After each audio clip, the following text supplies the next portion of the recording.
buenas noches. Los saludamos desde Roma, donde hoy se vivió una nueva jornada dramática, ya que en este país, en Italia, los contagios por COVID-19 aumentan y llegan casi a 25.000 personas. Solamente en las últimas 24 horas fallecieron 368 personas, solamente aquí en Italia, llegando así la cifra total de fallecidos a 1.809 personas. La región más afectada hasta este momento sigue siendo la región de Lombardía, en el norte de este país. Para que se hagan una idea, es donde se encuentra la ciudad de Milán. Hola, ¿cómo están? Bienvenidos a un nuevo video de Freakonomics. Lunes negro, sí, pero no vamos a ponerle ese título, ya está bastante trillado. Aquí estamos viendo los principales índices bursátiles, todos a la baja, mínimos históricos en muchos casos. Lo único que parece que fue al alza fue el índice S&P 500 VIX, que no es más que un índice, un indicador del temor, del pánico que está existiendo. Entonces es el único que, bueno, se observa un incremento importante. Todos los demás, disminución. El IBEX, el DAX alemán,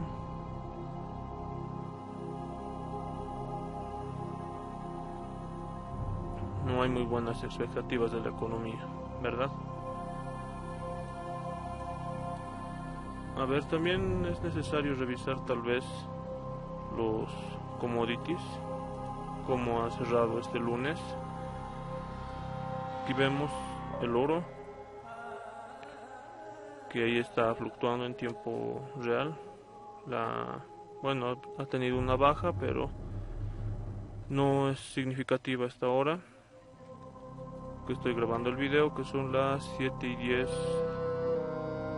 de la noche en Bolivia.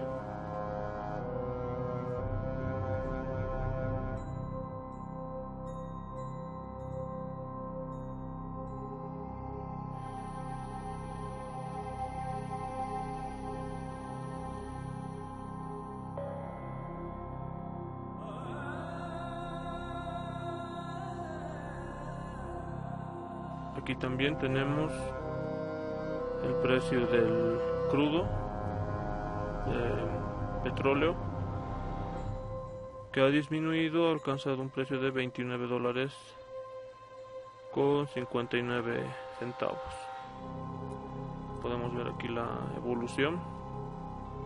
Tenemos la evolución histórica aquí desde octubre, que bueno, no había nada sobre este tema del coronavirus, y a partir de aquí de febrero y marzo ya se observó afectaciones por este tema respecto al precio del crudo.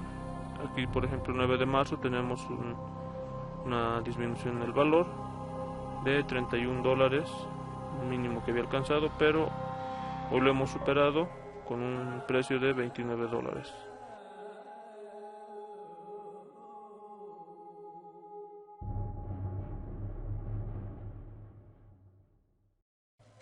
Para tener una idea del por qué le llamaba al principio esto un lunes negro, tal vez sería bueno mostrar un poco, que observemos las tendencias del índice Dow Jones, la evolución durante el día, y cómo una evolución histórica unos meses atrás.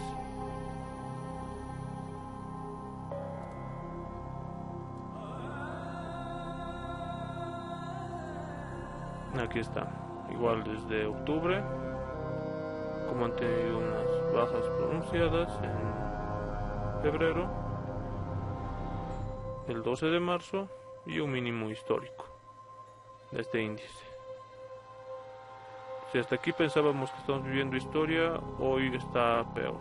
Pero bueno, a ver, veamos cómo evoluciona los mercados los próximos días, si hay algún tipo de reacción. Tal vez, a ver, revisar el Standard & Poor's 500. Sigue a la baja. Aquí está la evolución histórica desde octubre. Igual, de la misma manera, si pensamos que estamos viviendo algo histórico el 12 de marzo, con esta baja que ha sido la semana pasada, pues se queda un poco corta, ¿no?, con lo que estamos viendo en este momento. Y esto se está replicando en varios índices importantes, ¿no? Por ejemplo, el Nasdaq, el tecnológico, de igual manera, ¿no? Las fluctuaciones, un alza, un pico hasta el 19 de febrero y de ahí todo a la baja. Alguna que otra recuperación, 12 de marzo, un mínimo histórico, pero hoy es peor. Bueno, hoy no quiero hablar solamente sobre este tema de las bolsas, la evolución de la economía, que vemos que está muy mal. Este tal vez es un tema bueno. El día de hoy quiero hablarles un poco sobre este tema del coronavirus y las tasas de expansión que han tenido, que se ha observado durante este último tiempo, que ha sido declarado una pandemia mundial y está teniendo efectos en la economía, en la salud, en la vida de muchas personas. Esto se basa en un artículo que encontré, que voy a dejarles el link en la descripción, que nos dice básicamente dos cosas importantes: el número de casos reportados u oficiales y el número de casos reales que existen de contagios de gente infectada con el COVID-19. Por ejemplo, aquí estamos viendo el número total de casos en el mundo del COVID-19. Por ejemplo, se ve que existe en el mes de marzo ya un periodo de pandemia, el crecimiento que ha tenido la enfermedad, el número de casos. Por ejemplo, aquí podemos observar el crecimiento exponencial que está teniendo esta enfermedad fuera de China. Por ejemplo, hasta el 27 de febrero tenemos una evolución mínima, pero a partir del 29 hasta el 10 de marzo, que fue actualizada la información en este artículo, observamos un crecimiento bastante amplio, ¿no? Más de 40.000 casos. Hoy sabemos que ya son más de 100.000 casos los que conocemos en todo el mundo.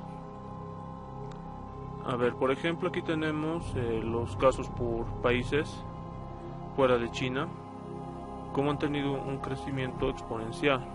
Estamos viendo aquí a partir de febrero cómo Corea del Sur ha incrementado el número de casos reportados, al igual que Italia e Irán. Aquí tenemos el resto de algunos países, de los cuales por la magnitud de estos grandes países que han reportado estos casos, no se puede observar que está sucediendo lo mismo. Aquí, por ejemplo, están esos países que estaban al principio en la derecha. Vemos los casos en Francia, en Alemania, en Japón, que han tenido un crecimiento un poco más sostenido, en España, que bueno, hoy se han reportado 1.500 casos en un solo día de nuevos contagios. Estados Unidos, Suiza, Reino Unido, que ha decidido dejar pasar el tema del COVID. Y bueno, por ejemplo, esto es lo preocupante que nos muestra el autor de este artículo, en el cual las barras plomas son el número de casos reales de COVID-19 en Hubei, y estas barras pequeñas amarillas son los casos oficiales, los casos reportados, de los que se tenía conocimiento. Entonces aquí se ve, antes del periodo de cuarentena, cómo se estaban circulando libremente entonces las personas. Entonces tenemos aquí el número de casos reportados, los oficiales, que guardan una proporción menor con relación a los casos reales. ¿Cómo se pudo detectar esto? Cuando los médicos tomaron información de las personas que ya fueron de casos confirmados, les preguntaron desde qué día habían comenzado a sentir los síntomas. Entonces, en base a esa información, se pudo obtener toda esta data, la cual nos muestra el número de casos reales, que es lo que esconde un país. O sea, no estamos observando, ¿no? Tal es el grado de preocupación que en algunos casos puede multiplicarse estos casos por 24 o por más, incluso por más de 50 respecto a los casos oficiales de los cuales sabemos. Por ejemplo, si en el país donde vives, si tienes unos 10 casos oficiales reportados, tal vez tengamos un número, multiplicado por 24 en el mejor de los casos, ¿no? Entonces, por eso es importante tal vez tomar mayor conciencia y responsabilidad sobre este asunto, porque se está perdiendo libertades en sociedades, en países como España o Italia, porque realmente no existe mucha responsabilidad partiendo desde las autoridades, terminando en muchos ciudadanos, ¿no?, que no han obedecido como se debía las leyes de cuarentena que se habían dictado, que era lo mejor en ese momento, ¿no?, pero se ha hecho caso omiso, entonces se están endureciendo las sanciones y sin embargo estamos teniendo casos como el de Italia, ¿no?, que ya son preocupantes. Aquí tenemos también cómo han logrado controlar en otras ciudades de China, en otras regiones excepto Hubei y otros países, ¿no?, Corea del Sur, Italia, Irán. He decidido hacer un pequeño ejercicio en base a la información estadística que tengo disponible del país donde vivo, en Bolivia, partiendo de este dato. El lunes 16 de marzo de 2020, la población estimada en Bolivia es de 11.585.800 personas. Entonces, considerando los datos oficiales que nos dan, que en algunos casos ya son desactualizados respecto a la tasa de mortalidad del COVID, por ejemplo, nos dicen que es de un 2,2% la tasa de mortalidad, igual o menor a la de una gripe común, que es una gripe más, y no hay que hacer mucho caso, ¿no? Pero estamos viendo que el minimizar este tipo de problemas, lo único que hace es postergarlos para peor. A ver, considerando la población, el 100% de la población, de acuerdo a la información de la OMS y otros portales oficiales, nos dicen que un 80% de la población que contraiga el virus no va a sentir mayor efecto en sus cuerpos, va a pasar como un resfrío más, no va a notar muchos cambios respecto a los efectos que produzca el COVID-19 en tu cuerpo. Luego nos dicen que el restante 20% va a sentir sí los efectos de esta enfermedad en su cuerpo, necesitando cuarentena, cuidados y demás. Esa porción de las personas que van a necesitar cuidados son más o menos un 15%. Son personas que se van a recuperar, pese a los dolores y los rigores que vaya a producir en su cuerpo la enfermedad.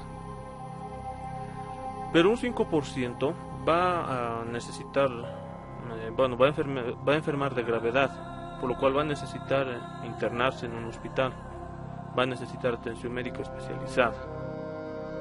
Entonces, para este caso, para este ejercicio, considerado el 100% de la población, los 11.585.800 que habíamos dicho, de estos el 80%, 9.200.000, les va a pasar desapercibida la enfermedad. El resto, el 20%, 2.300.000 personas van a sentir la enfermedad. De este 20%, 1.700.000 van a curarse, ya sea en sus casas, se van a recuperar, pero va a haber un total de 579.290 personas que van a necesitar hospitalización y cuidados. Ahora, estas 579.290 personas no van a entrar directamente al hospital, va a ser progresivo el cuidado que se les va a brindar, la atención. Entonces, he estimado más o menos que para el siguiente trimestre, que es lo que muchos países están anunciando, sus expectativas y políticas a los próximos 3 meses, aquí lo que hice fue considerar una semana para que se recuperen este número de personas que van a ingresar al hospital, suponiendo que va a guardar más o menos una relación, que estas 579.000 no van a ir de golpe al hospital, sino a medida que evolucione en el siguiente trimestre el número de infecciones, por lo cual obtuve 21 semanas disponibles. para la atención de estas 579.000 personas, lo cual me dio un número de 27.585 personas que necesitan atención médica por semana. Ahora, de acuerdo a los datos de 2018, el número de camas hospitalarias en el país es solamente de 14.481, por lo cual hay un déficit, hay un número estimado de personas de 13.104 que no van a recibir la atención requerida para tratarse la enfermedad. Esto puede ser incluso peor, ¿no? De acuerdo a algunos datos que encontré. Por ejemplo, aquí nos dicen que un 13,8% de toda la población va a necesitar hospitalización. Entonces, esperando que solamente sea ese 5%. Ahora, considerando el número de camas disponibles en el país, de estas camas, ¿cuántas cuentan con los equipos y respiradores necesarios? O sea, estamos hablando que se requiere de unidades de cuidados intensivos, porque de estas 14.481 camas, el sistema sanitario de este país está saturado, eso es sabido. Por ejemplo, hay casos en el que para una operación tienen que hacerte una programación con anticipación de unos 2-3 meses, al igual que para realizarte algunos exámenes, es ir a sacar fichas desde la madrugada, desde las 3 de la mañana más o menos, 2 en algunos casos. Incluso algunos ya se ha visto que desde la tarde del día anterior, o sea, desde esta hora, alguna persona que requiera un examen ya está en este momento haciendo fila para mañana, para que le den su ficha y le puedan atender, ¿no? Que es un número muy bajo. Esos solo son ejemplos, no tienen que ver con el número de camas hospitalarias, pero es un ejemplo, un referente para hablar sobre el sistema de salud de este país. Bueno, ahora supongamos que alguien nos dice, bueno, me estás exagerando en el número total de la población que se va a infectar. Es posible, ¿no? Considerar el 100% de la población que va a ser afectada por el virus, que se va a contagiar, es un escenario un poco exagerado. Entonces, considerando tal vez algo que había dicho Angela Merkel en Alemania, respecto a que sus ciudadanos se preparen, porque les había advertido que aproximadamente el 70% de la población alemana iba a contraer el COVID-19. Haciendo una relación más o menos similar, por hacer simplemente un ejercicio, porque tenemos, por ejemplo, un factor a favor, es que no estamos en una región con tantos contagios como en Europa, que ha reportado bastantes casos en Italia y España, en Francia. Entonces sus vecinos de Alemania tienen muchos casos, pero ellos tienen mayores posibilidades de contener el virus. Por eso es que tal vez se ha considerado un 70%, algo que nosotros no tenemos una capacidad para contenerlo, ya sea por las instituciones médicas disponibles en el país, como por nuestras costumbres y responsabilidades, ¿no? Haciendo el mismo ejercicio, tenemos un déficit de 4.800 personas que van a necesitar camas hospitalarias para su atención, pero no van a estar disponibles por semana. Entonces es algo preocupante, ¿no? Porque al igual que en el otro caso, de este número de camas hospitalarias del país, ¿cuántas están disponibles? ¿Y cuántas de estas cuentan con los equipos y respiradores necesarios? Las unidades de cuidados intensivos, ¿no? O esta ayuda de los ventiladores, que son requeridos, que ni Estados Unidos cuenta con un número amplio, peor en el caso boliviano. Entonces tal vez pienso que es necesario tomar mayor conciencia sobre este asunto, no pensar que cuarentena o alguna disposición que se haga es solamente para empeorar la situación de una persona por un color político que alguien no sabe, sino que esto nos va a afectar a todos. Bueno, espero que nos podamos ver en un siguiente video y tomen responsabilidad de sus acciones y los cuidados que merite la situación. Nos vemos. En los últimos días, el COVID-19 se ha extendido a diversos países del mundo, lo que ha llevado a la Organización Mundial de la Salud a declarar como pandemia y a distintas naciones a adoptar medidas extremas para frenar el avance de esta enfermedad. De acuerdo a la Organización Mundial de la Salud, existen alrededor de 160.000 casos de contagio de coronavirus en más de 140 países del mundo. La cifra de fallecidos es de más de 6.400 personas. En el Perú, a la fecha tenemos 71 casos, la mayoría de los cuales son ciudadanos que estuvieron en Europa, pero hay personas que han contraído la enfermedad dentro del territorio.